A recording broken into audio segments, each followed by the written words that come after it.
Assalamualaikum guys, anda sekarang berada di SRTV. Terima kasih kerana terus singgah dan setia bersama aku untuk meneruskan memberi fakta-fakta ataupun perkongsian khas untuk anda mengenai pasukan kesayangan kita, itu pasukan Sabah FC. Okey, kalau kamu tengok thumbnail aku sebelum kamu klik masuk ke video ni, kamu akan tengok sana match ke-9. Ya, memang betul.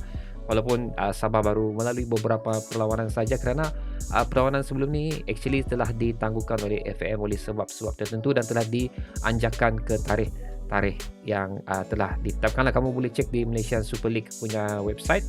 Di sana ada jadual penuh lah untuk bila perlawanan Sabah yang seterusnya. Dan untuk maklumat anda, ini adalah perlawanan terakhir untuk bulan ni kerana perlawanan seterusnya itu Sabah akan menentang Pahang. Okey, itu akan berlaku pada 18 Jun. So, sebulan jugalah stadium Lika sunyi nanti unless ada perlawanan untuk Piala FA. Itu pun kalau home lah, provided perlawanan tu home. So, hari ni guys adalah perkongsian mengenai head to head di antara kedua pasukan yang bakal bertemu pada 17 Mei nanti. So, lebih kurang 2 hari lah daripada video ni dirakamkan, antara Penang dan juga Sabah FC, yang di mana Sabah akan beraksi di halaman lawan pada kali ini pula. Banyak match Sabah yang ni berlangsung di luar daripada Stadium Likas. So, aku harap prestasi dapat diteruskan pasal aura beraksi di stadium lawan ni lain sikit. Tapi so far Sabah punya performance untuk beraksi di luar kalah sewaktu menentang Kuala Lumpur lah. So, okay guys, seperti biasa, okey, di setiap head to head ni aku akan membuat prediction terakhir mengenai aku rasa pasukan mana yang layak untuk memenangi perlawanan ni. Dan sekali lagi untuk kamu semua, kamu boleh join aku untuk meletak prediction kamu di ruang komentar di bawah. Pasukan mana yang bakal menang dan berapa gol yang bakal dijadikan pada perlawanan ini. So, jangan lupa, jangan segan untuk letak kamu punya prediction di ruang komen di bawah ya. Okey, sedikit maklumat mengenai history di antara kedua pasukan ni, di mana ini adalah kedudukan Liga Super pada tahun 2021. Sabah berada di tangga ke-9 dan Penang berada di tangga ke-3. Prestasi yang cukup jauh jugalah di antara kedua pasukan ni. Penang menang sebanyak 12, Sabah sebanyak 7 saja, dan kadar jaringan pun aku believe Penang lebih banyak daripada Sabah lah. Tapi again, ini adalah tim Sabah yang lain. Sekarang 2022 ni adalah satu tim yang cukup baru, tapi kita sudah nampak keserasian yang cukup ketara lah semenjak beberapa perlawanan ni. Dan kedudukan Liga Super bagi tahun 2022, kamu nampak situ perlawanan yang setiap pasukan lalui tidak sama. Sabah baru melalui sebanyak 6 perlawanan sahaja, di mana Johor, Negeri Sembilan dan juga Kedah masing-masing telah melalui perlawanan yang cukup banyak lah, terutamanya Negeri Sembilan juga Kedah.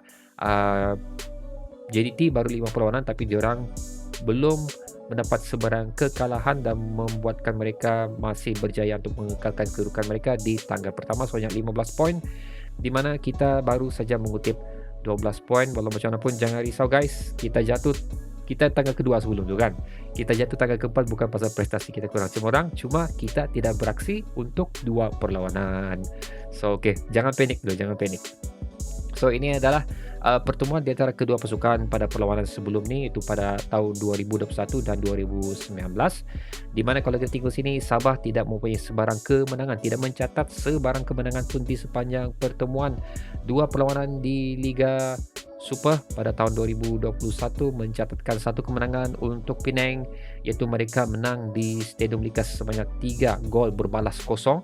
Dan apabila Penang di Stadium Likas, betul lah, dan apabila Sabah bertandang ke Stadium Penang, hanya berjaya mengutip sebanyak 1 mata, iaitu seri lah. Dan perlawanan way before that lagi, itu pada tahun 2019 untuk Piala FA, Sabah kalah juga menentang Penang sebanyak 2-1. Dan kalau kita tengok situ, kadar jaringan Penang pun cukup banyak jugalah, 5 gol dan bolos 3. Sabah berjaya menjaringkan sebanyak 3 gol di sepanjang 3 pertemuan yang telah mereka lalui guys. So, macam kita tengok sini, sepanjang 3 perlawanan di Liga Premier, Sabah telah berjumpa dengan Penang pada Liga Super sebenarnya, bukan Liga Premier, pada tahun 2021 dan Piala FA 2019. Rekod perlawanan Sabah belum mencatatkan sebanyak mana-mana kemenangan pun, belum mencatatkan sebarang kemenangan di sepanjang 3 perlawanan ni, dan itu membuatkan prediction, ataupun pertemuan di antara Sabah dan juga Penang ni akan menjadi satu tali ukur yang cukup berbeza kerana macam aku cakap pada awal tadi, tim Sabah yang ni ada lain dan tim Sabah yang bakal Penang hadapi untuk tahun 2020 ni adalah satu totally tim yang cukup berbeza. Jadi prediction ni um, dengan satu lagi dengan prestasi Penang jugalah, dengan prestasi Penang sini yang tidak berapa konsisten sudah, tidak begitu baik diorang menduduki tangga ke-12 walaupun pada sebelum ni pada last season diorang menduduki tangga ke-3. Tak tahu apa jadi dengan Penang lah sebenarnya. Jadi ini adalah keputusan perlawanan 5 perlawanan terakhir 5 perlawanan terakhir di antara kedua pasukan dan Sabah telah mencatat sebanyak 4 kemenangan dan 1 kalah. Manakala Penang belum mencatatkan sebarang kemenangan daripada hasil semua perlawanan yang telah mereka lalui. Last perlawanan diorang pun kalau kamu tengok memang diorang kalah kepada Kedah, Pahang dan juga Kuala Lumpur, di mana Penang hanya berjaya menjadikan sebanyak 7 gol dan bolos sebanyak 12, di mana Sabah menjadikan sebanyak 9 gol dan juga bolos 4 gol saja. So inilah aku bilang menjadi tali ukur yang cukup berbeza di antara kedua pasukan walaupun Penang cukup gah pada tahun 2021. Tapi itu macam ucap tadi, itu adalah satu tim yang berbeza untuk pasukan Sabah FC dan nampak Penang tidak berupaya, tidak mampu untuk beraksi dengan cemerlang meneruskan prestasi mereka pada tahun 2020. Manakala Sabah dengan satu reshuffle yang cukup hebat dilakukan oleh OKS membuktikan di sini bahawa keputusan yang beliau mahukan tercapai lah, kerana target kita adalah top 5 sebenarnya, which is bagi aku realistik lah untuk satu tim yang cukup baru. So guys, prediction. Sebelum aku bagi prediction aku tentang pasukan mana yang mempunyai kadar percentage yang tinggi untuk menang perlawanan ni, sedikit perkongsian fakta yang aku mahu share dengan kamu, di mana untuk pasukan Penang, siapa yang menjaringkan gol dalam pasukan Penang adalah tidak konsisten sebenarnya. Tapi kalau aku tengok dari segi rekod pertemuan sebelum ni untuk Liga Super tidak termasuk Piala FA apa semua, untuk Liga Super satu player yang mencatat aku rasa macam 3 ke 4 gol sekarang adalah yang pemain Arab, El Hawali tu kalau aku tak silap. Tapi bagi aku sudah tengok juga perlawanan, a few match of perlawanan Penang ni, beliau bukanlah satu pemain yang mempunyai work rate yang tinggi ataupun positioning dia pun tidak berapa juga sebenarnya. Tapi walau macam pun dia masih mampu menjaringkan gol. So aku rasa dia bukan satu cukup threat yang tinggi lah untuk pasukan Sabah. Tapi apa yang kita bingungkan di sini adalah kesemua pemain Penang mampu untuk menjaringkan gol bagi tiap position diorang. Anda kira defender ataupun striker, dan goalkeeper tidaklah. So itu adalah satu benda yang perlu kita fikirkan, atau kemampuan untuk Penang menjaringkan gol boleh terhasil daripada mana-mana pemain diorang, bukan sahaja striker diorang. Untuk pasukan Sabah juga, apa yang menjadi dorongan untuk menunjukkan yang diorang boleh menang perlawanan ni adalah dari segi keputusan perlawanan pada sebelum ni, di mana hasil daripada 5 perlawanan yang terakhir Sabah hanya mencatat 1 kekalahan saja, itu waktu menentang Kuala Lumpur di Stadium Kuala Lumpur sendiri sebanyak 2-1. Perlawanan yang sebelum ni semua dimenangi dengan kadar jaringan gol rendah lah, kecuali untuk last pertemuan Sabah menentang Penang, di mana Sabah berjaya menjaringkan sebanyak 4 gol berbalas kosong. Itu ada fakta yang aku mau share dengan kamu pasal itu juga. So basically Sabah pun lebih kurang macam Penang juga sebelum perlawanan Kedah tu. Siapa-siapa yang menjaringkan untuk Sabah pun tidak konsisten. Mana-mana pemain, defender, midfield dan juga striker sebelum perlawanan Kedah, kita tidak ada striker yang betul-betul boleh mampu menjaringkan gol.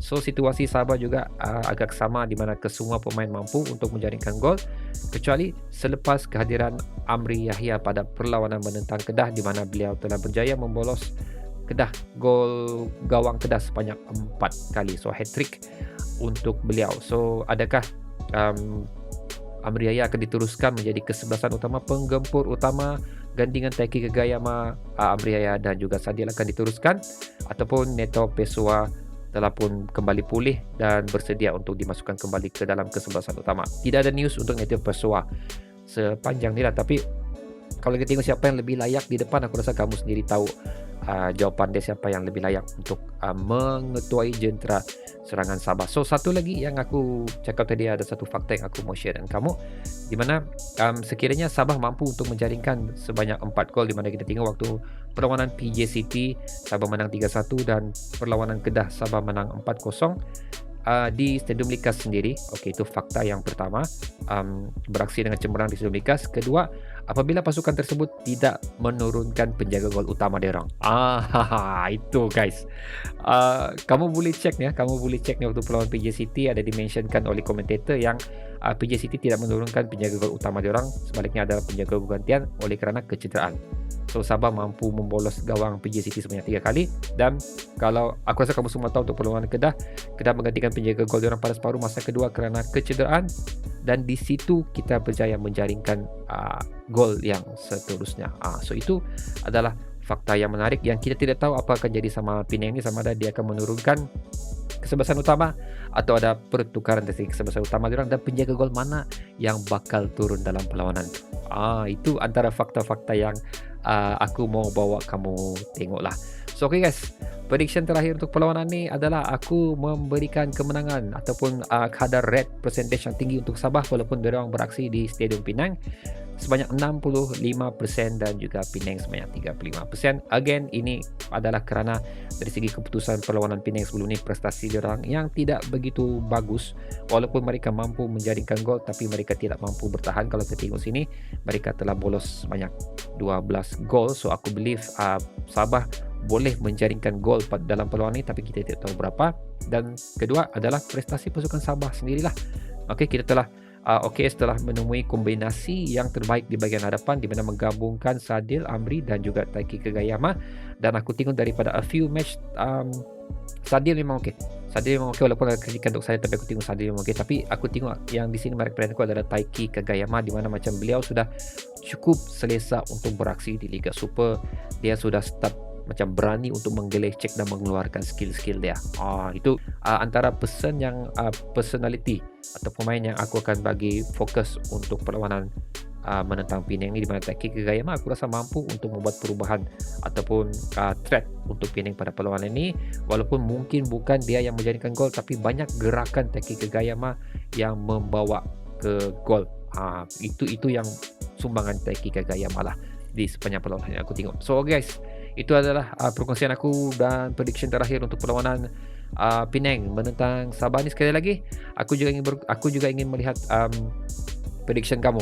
Kamu rasa siapa yang layak untuk menang perlawanan ni dan berapa gol yang bakal dihasilkan. So, sehingga kita berjumpa lagi pada video yang akan datang guys. Assalamualaikum. Ya, jangan lupa untuk like video ni dan juga subscribe. Aku mau menuju ke 1K ni, macam beberapa orang lagi subscriber yang aku perlukan. Tolong kongsi video aku.